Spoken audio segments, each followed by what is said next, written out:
Kagahapon, matay, nahukman yun nga si Senador Jesus Cordero mo ay mahimong presiding officer sa impeachment trial ni Vice President Sara.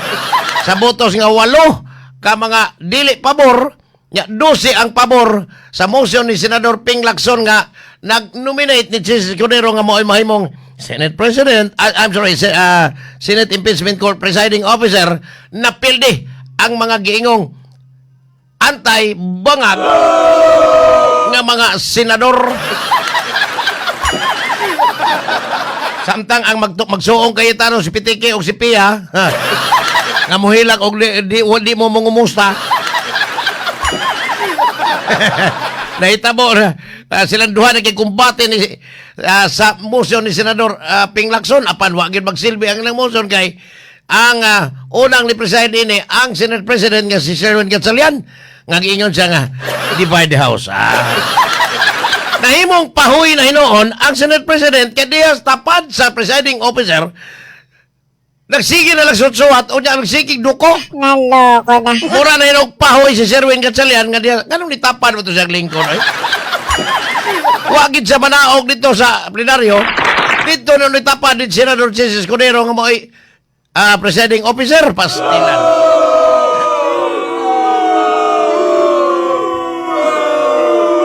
Pastang luoya ni Sherwin. Ano na hinoon po? Mura na pahoy-pahoy na hinoon siya. Naloko na. Sabtang pagsugod yun, mga opening statements sa magkalahi nga kampo, gikan sa prosecution ngadto sa depensa. Ayay, nasagpukan na yun. Pero murag, patangilgiga itong abogada sa depensa ni Sara, si Attorney Sheila Sison, murag, gikilaw-kilaw naman noon sa batay, Jervin Luistro. Murag, kilaw na hinoon. Murag naigo siya itong iingon nga, kung anda ka ng kilawon siyang way suka-suka. Naloko na. Kung inong danahimong sintro sa mga netizen sport, kung doon ay gubat dito sugod sa Senado, sa impeachment court, gubat po dire sa social media. Ahimong sentro sa gubat sa social media, ang laway ni Jervin Luistro. Anong yapil-apil man ito itaon ninyo? Kapite ko no, nagtulo ko no ang laway ni Jervin Luistro, nagtapok na skillet kay sa muka.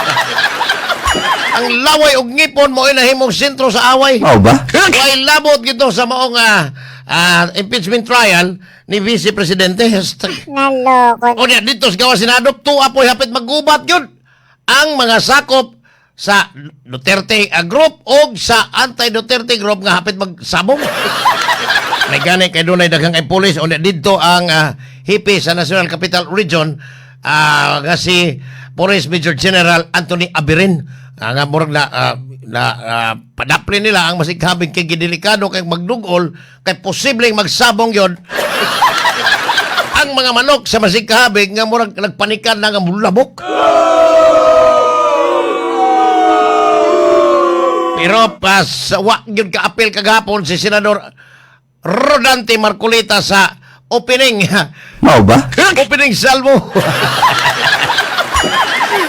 sa impeachment trial ni Vice President Sara kay buntag sayo ni adto sa Nagibayan aron pugnan unta ang warrant of arrest nga giandam na batok niya ato man ni Bernes gabi pero wa nila i-serve kasi sabado siya mapriso police Rodante og sayo. Mao ba? Bernes gabi padayon taning warrant of arrest apan dunay motion to quash the warrant of arrest unta nga giduso ang senador apan gibasura ni sa Sinigang Bayan hinungdan nga giserve gyud ang warrant of arrest batok ni Marcolita pagkahapon. Wa giningon sa mada dito sa Quezon City Jail sa Payatas tungod kay matod pa si Marcolita ni pati kuno og chest pain. Sakit kuno iyang dughan ma-heartbroken tingali. Mao ba? Unya sa samang higayon ni taas por kuno ang pressure sa iyang dugo. Tungod kay nagtan-aw ni atong presohan nilang Jinggo yung bong rebelya nga baho. Wow. Naloko na. Samtang ang iyang mga kauban ingong ni surrender asa kahit tinuoray ano but-buton man to si Kuan. But-buton man to nga nag John Vic Remulla labaw na ni si Mike Defensor Ingon siya kahapon nga, wa ko siya nadakpa, kundi ni surrender. Silang duha ni Joseph Espiritu. Matod pa sa kapulisan, gidakop, ginoy, kay diha mas nartatis. Mas mutungo ko, kung wala pas, akon, kay, tungod nga, diha si PNP Director General Jose Milencio Nartatis, kauban ni John Vic Remulla, kay si Remulla lang, murag di katuan, kay numero 1, murag, Loko na. klaro. Pero di-insist yun si Defensor nga, surrender me. Agid, takop na yun sila. Ginagayon ang gidakop. Gipasakay dito sa coaster nga gipanagiya sa PNP, hangtod, human sa booking procedures, gidada yon sa presyon, pero samtang nagdagan. Ang bus nga ilang gisakyan, ang coaster, nagsige pagpangumo si Mike Defensor. Usan lang kabukkumo yung ipakita, kaya di mo ito yung usang, ang sapikas mo, mubikil man ang pusas. Silang Joseph Espiritu, nga matol pa Joseph Espiritu, murag di, saka, ang iyang espiritu sa dihang gipusasan siya. Naloko na. Pero si Antonio Viray, hantod ka rin, pagyapon, madagpiwagin mo surrender. Naawhag ang PNP Director General nga mo surrender. Ay, nagsigla nga, tago-tago diha kay, Ari, ipon mo din ni Jingo Estrada. Bong Revilla. Posible si Marcolita kay moabot kunog duha pa kaadlaw dito sa ospital si Marcolita tungod siya ang gipamati nga sakit kayo yung dugan lagi. Ngap ni taasan ang presyon siyang dugo. Tungod kay nabatsagan na ni ang kabaho sa Quezon City Jail. Hindi maayong paminahon tinuod niyo. Haperting lalisay kagapon matod pa ni matod pa sa mga sakop ni Digong nga giuna hinuon silang nitugan sa kamaturan samtang ang mga kawatan nagpabiling nagluling hayaw ra basta sakitan paminaw. Pero matod pa ni PCO Undersecretary Attorney Claire Castro nga gikuyawan dito sa Canada kay gip o sa Tagalog pa kinuyog sila nga ang presidente kuno niya, ang bangang ka presidente, ang komputara ni presidente ni komputara. Patod pa girespeto gyud sa presidente ang mando sa sinigang bayan pagdakop nilang Marcolita, Mike Defensor og laing duha ka mga dinakpan, usara man nadakpan ani. Wa pa man ang usa. Kay matod pa dili siya makahilabot sa co-equal branch sa gobyerno ang hudikatura ang ngingigan bangag. Hinoon gipanghimakak ni Claire Castro nga kining pagdakop nilang Mike Defensor og mga kaubanan apil na si Marcolita giingong mo kuno ni ang makapahilom sa flood control controversy ug wa na investigasyon nga mahimo kay nadakpa na og napreso na si Mike Defensor. Ang numero pasangin lang numero 1 langas sa administrasyon o kontra sa administrasyon ni Bangag. Akong klarohon kining duha ang namasangil o gipasangin lan way kapilian pareho ni silang mga dudahang mga tulisan. Pero kagahapon dunay magsuong amang wa gyud in town. Magtingog-tingog atol gyud sa opening sa impeachment trial ang magsuong Villar si Camel og si Mark. Pero kuyog siya ni Senador Lito Lapid tangigigap. Naloko na. Kung doon na may nagbuwa ang baba tungod sa grabing laway, Naloko. kaya nagsubra ang tabi, sila nagsigilag tulon sa laway. Ang tulo, akong natin kitanwa mo barok. Pero ang gibiliban sa tanan, ang ang mga netizens gihingan lang sa numero 1 uplok. Mga netizen ningon ha. Si Senador Robin Hood nga matod pa niya kaniadto kuno sa sila pa ang majority siya kuno ang chairman sa Senate Committee on Constitutional Amendments na kahit walang alam sa batas. Naloko na. Nagikan sa university, graduate ko siya sa UP, University of Prisons. Yang giklaro nga kaning amo ang kalaki, mao ni ang akong klarohon lang nga wa gyud klaro ning akong gisulti. barog siya na, believe ko.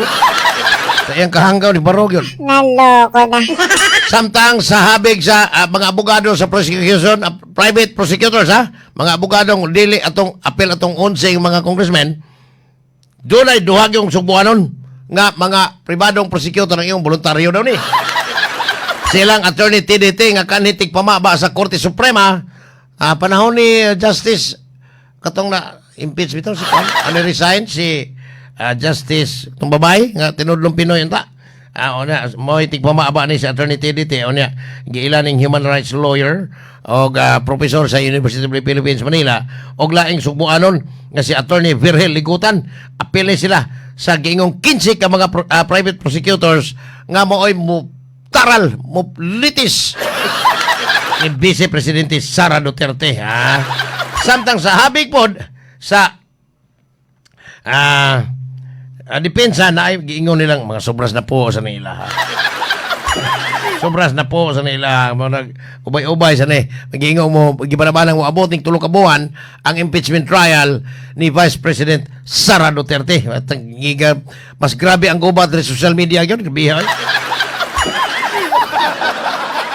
Samtang ang motion ni Congresswoman Jervil Luistro ang pango sa prosecution team kagapon iyag yun itong gipugos nga kinahanglan mo attend yun ang Vice Presidente nga mo'y gitaral atol sa arraignment unta ipa-arraign yun niya kanabang mo yun guilty, not guilty panasupalpal siya sa abogada sa prosecution nga si Attorney Sheila Sison kay matod pa wa kinahanglan na sui generis ni on its own daw ni ang lahi ko ng impeachment di pareha sa ordinaryong kaso sama nilang Jinggoy Marcoleta onya Mike Defensor nga moagi yung arraignment kanang basahan kasi mong kaso bang ini kahuman og humagbasa sa imong kaso ingnon ka sa nagbasa nga guilty or not guilty nasupalpal and eventually gi-deny ang motion ni Luistro sa impeachment presiding officer nga si Senador Chis Escudero. Samtang diha lang atuba kilid si Alan Pitiki Cayetano, si Senate President Sherwin Gatchalian nagtanga, nagsigil ang suwat, walang ginawa.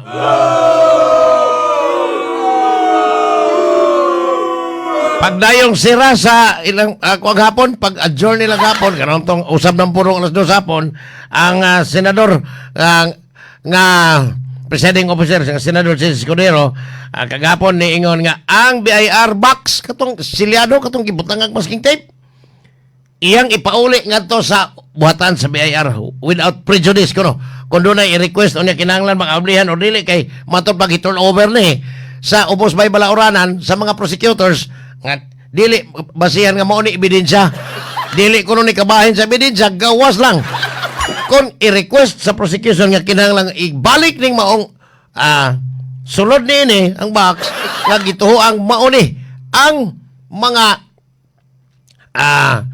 taxes gikan sa kabtangan sa magtiayong Vice President Sara o sa iyang banang si Mansanas Carpio at ang ingig Mansanas karang okay na naghanap ang iskutana na samtang karong adlaw ipahigayon day aritas dakbayan sugbo sa ipahigayon ang unang State of the City address ni Mayor Nestor Archibal. Sir, congrats isip po sa katuig na sa iyang pagserbisyo atong Hunyo 30 sa hapon atong i-congratulate daan iyang ipahibaw ang iyang mga kalampusan unang hapon atol sa iyang State of the City address. Samtang atong pag-adto na ni Governor Pambari 4 sa Uslab ito siya gawa sa pagpanghatag atong mga fish cages o bang pag-check up sa mga tanaw sa mga tambalanan o kadtong mga pag-atiman sa mga mag-uuma dito sa Alcoy. Doon di ay kalipay pag yung gawas atong mga mananagat nga gitagaag fish cage, doon ay pay laing usagatos. Kini partial lang ni usagatos ka mga dili ni masakiton apan gituho ang minus og panglungog. Kaya po napuran usagatos ka mga pasyente og kanang gitawag og hearing aid. Kanabang tabang nimo aron makadungog ka. Perting lipaya in taon sa mga nakadawat nining mga hearing aid gikan ni Gobernador Pambari 4 pinaagi sa pag assist pod sa iyang anak nga si Doktora Nikki Catalan kay matod pa sukad karon magkadungog lang silang tingog og wakwak. Perting pasalamat nilang Gobernador Pambari 4 og ni Doktora Nikki Catalan tungod sa hearing aid nga ilang nadawat kay matod pa kaniadto bisag napas duol ang wakwak di sila kadungog. Karon na naging madungog nilang wakwak. Samtang kagahapon atol sa flag raising ceremony sa Police Regional Office 7 pinagi ni PNP. I'm sorry, Police Regional Office 7 Commander nga si Police General Arnold Abad. Imbitado ang gobernadora nga si Gobernador Pambari 4. Uban sa tumang pagpasalamat niya sa kapulisan kabahin sa giingong peace. Kanina bang peace lang nga word ni Gobernador Pam. Pertin naghanang nangasukong didiis ani. Ato niaging si Mana kaningon si Gobernador Pam. Peace. Nagtuo siya nga tungod sa kanana ang impeachment ni Sara niingon ang Gobernador Peace. Pertin naghanang didiis sa suko. Sirado hapon niyo kung itong intaon na unsa man taon mo. Ako na. Pero ang tinuray di ay nga kahulugan na ni kagahapon iyang gipasabot nga gipasabot ni Governor Pam nga ang peace and security ligon kayo dinis Central Visayas o Region 7 matol pa ni Governor Pam 4 nga mao kini ang nagpalambo sa tibuok rehiyon tungod kay minus kayo ang krimen o nagpatigbabaw ang kahapsay o kalinaw pinaagi sa kapulisan dinhi sa rehiyon. Iyang gipahibaw nga ang Philippine Statistics Authority dunay giaprobahan na nga 9.85 billion. 9.85 bilyones atong Bisayon, may klaro kayo. Nagiprobahan nga investment sod nining atong niaging quarter gikas Enero nga tos Marso din apil na niini ang 455.2 milyones nga foreign investment alang sa Central Visayas matay. Ba? Iyang ipasigarbo ni Governor Pam nga isip anak o kani police officer katong ilado kayo nga si Bari magito'y tawag ato niya dire nga matod pa dako kaniyang kalipay nga ang kapulisan abti kayo nga mo pahigayon sa mga nagkalain-laing lugar aron mamintinar ang kahapsay o kalinaw. Dili kay mingon kay mingon na sa mga tao nga balimbing. Anya kasagaran ra ba kanang mo comment og negative kayo against the Governor Pam katong lack of profile katong di ba katong ikas Oakridge mo na sila mga sira-sira dili taga dinhi Cebu sa paita man